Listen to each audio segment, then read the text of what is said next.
America just looked really good out there today.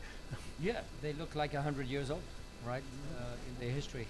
We look like 7 months old in our journey, and of which all is true, right? So, in some ways, yeah, I think it's clear for us as coaches, players, fans, staff, just to see where the level is at and where we are at.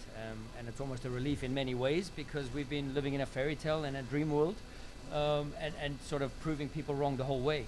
And then you match up against an opposition like this, and then you get to kind of see where your levels are at, right? So individually, tactically, collectively, which is not a bad thing. So, you know, yes, the 4-0, the result is harsh, and it's feels like boys amongst men. But it's almost a great learning moment for our group, you know, just to show that there are other levels to strive for and to know what the thresholds are. So, you know, we take this one on the chin, and yeah, again, we had pretty decent moments and then really subpar moments, right? So we try to find a battle of the balance and the medium, but unfortunately there was too much real estate between when we looked okay and when we looked really poor. So, you know, there was a lot of land in between. So that's now for us the job to close those gaps and to try become a little more consistent when we come up against really good teams like this.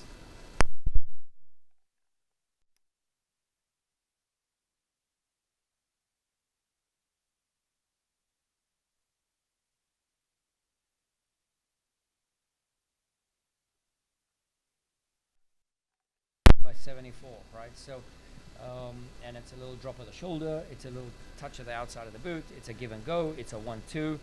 And again, you know, this is a team that's been together for probably 3 years now, and they've added little bits and pieces, right? And you can see that continuity, you can see the gelling and the cohesion between the ranks. And again, I think if you just look at caliber of individual, there's 11 DPs that played for them in the in the starting lineup tonight based on salary terms, you know. So again, we don't use this as excuses. We use this as learning and growing moments. What are the one of the few positive takeaways that you take away from this game, either team based or individually with players? Yeah, listen, I mean, positives. Eddie Leuven gets 90 minutes. You know, for me, that's a positive. And again, we had pretty decent moments. You know, yeah, we created a little bit when we came over the wider areas, you know, and I thought we created a few chances and we pressed the ball 2, 3, 4 times. We picked up the transition moments, but then the next part 2 of our transition was a little bit lacking, you know. So again, like I said, we had really good moments and then really moments where you could see the quality. And if you come a step late, if you're not collective, if you're not connected, if your back line is too deep, if the front line is too high, you know, if we're not compact enough, then those good teams will find a way to punish you. So, you know, if you close down one area here, they open up one area there. If you go and close that one down, then they open up another one. So, players, you know, and like I say, you can put everything aside and just say on the day it's a better team.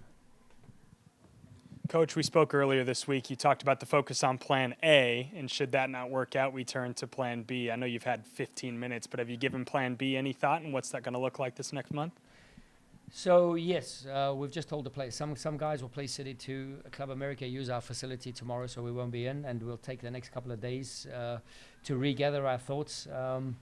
You know, whether we've seen this game as frustration, whether we've seen this game as learning moments, whether we've seen this game individually good, bad, or indifferent, to use whatever this is with the energy, you know, or rewatch the game and take all these learning moments and apply it for the run into the 20th of August against Austin, because that's our, you know, we have 11 finals to finish off the season, and for us, we want to get over that line, you know. These are things to look at. These things are achievable. And again, we put this aside and we swallow the bitter pill and we move on. So yes, plan B is we'll resume on the 5th of August. Coach, with that in mind, is it also kind of a benefit that you almost get to go through a second preseason ahead of the return to the MLS play? Yeah, not really. I mean, it's a 2-week window, right? So we give 7 days off now, and then we go again for 2 and a bit weeks before the final 4 training sessions of the run into Austin, right? So it's very important to get the bodies, the minds, you know, just rested. again, this group has committed so much to what we do, whether it's staff, families, front office. Now's the time to think about your families, right? So just, go home, enjoy some family time, switch off, don't think about soccer for a little bit, because there's going to be enough to do in the next couple of weeks. Is Edouard Lubin going to be able to not think about soccer? Not sure, you have to ask him that. Coach, what's the status of Jabulu Blom? Yeah, good question. In the last game, I don't know if you saw when Jubs came in, he struggled a little bit and he moved a little bit uneasy. We didn't diagnose any issues. He's a bit tender in his groin area. And it's just one of the things that we just wanted to be precautionary with, because knowing that, we'd rather build up the time now. And if we were leading 2-0, we would have thrown caution to the wind, because we know a 2-0 result would have been okay. But we didn't want to risk the health of the player, even at 3-0 or 4-0. So, for us, the focus is the 20th of August now. And we made that conscious decision to not play him. You'd spoken previously about the styles of the Mexican clubs versus MLS. Is there anything you can take away from this match going to the back half of the MLS season? Yeah, just the use of the ball, and even against the ball, when they lose the ball, you see a hunger to win the ball back straight away, and you see a savviness, you see a feistiness, you see a desire, and we've shown a lot of that. But now these guys add another level with the ball. They have another layer of quality with the ball, whether it's individual movement or collective movement, or just quality of passing. So, so just we'll look at some of these, and hopefully this will inspire us, because we've all seen it now live in the flesh, what a really good South American team looks like, and what a great team looks like over years, right? So this is, I would compare it to Barcelona, Real Madrid, Bayern Munich. There's all these teams in Europe, Manchester United, I can name them all. But this is one of the biggest ones here in this region. So it's good for us to see. We'll give a question here in the line. You have a question? There we go.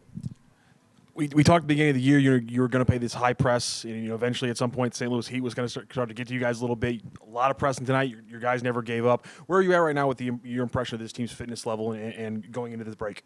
Yeah, I think we rode waves of fatigue for sure. Which is totally normal and understandable. And then through subs you're able to get a little bit of ignition of some new energy, a little bit of new dynamic.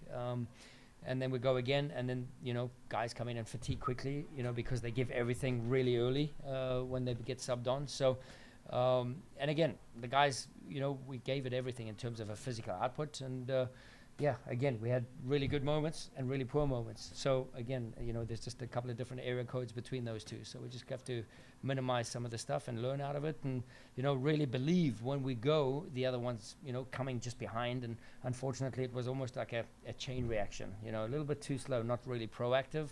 The times we were proactive in our thoughts and in our movement collectively, and there was good synchronization, then we were able to turn over the ball and show really aggressive body posture, then we win the ball. So too many times, unfortunately, we just got caught chasing a little bit. Go to Mike. Question. Christian Moraes, please. Good evening, Coach. Elimination confirmed. Certainly, the participation in the tournament was not what you expected. I want you to talk about Klaus' situation, and with him, St. Louis would have performed better in the league too. Thanks. Yeah, obviously it's disappointing. If I could understand you properly, correctly, it's disappointing to get knocked out of an elimination tournament, and especially playing here at City Park, with a great atmosphere and great fans. And we've had, I think, 8 out of 13 games. We've won by 3 goals or more, or 2 goals or more. So we know we did have the capacity to score goals. We showed it once or twice tonight as well. But again, these are good learning moments for us. Regarding the matter of Klaus, he started some return to play protocol, which means now getting on the field, movements with the ball, without the ball. So trying to get him more and more physical every single day. So development in his body, development in his fitness, and development in his mentality. Because obviously, for being out such a while now, confidence is a big thing in your body. So we're just trying to get him confident and feeling good about himself, and then accelerating each and every day here. So the team will get off, but obviously he will continue his build-up program, and hopefully getting towards closer to the 20th of August that he'll be ready. Coach, thank you so much for your time, for your cooperation, and good luck. Thank you very much. Thank you. Good.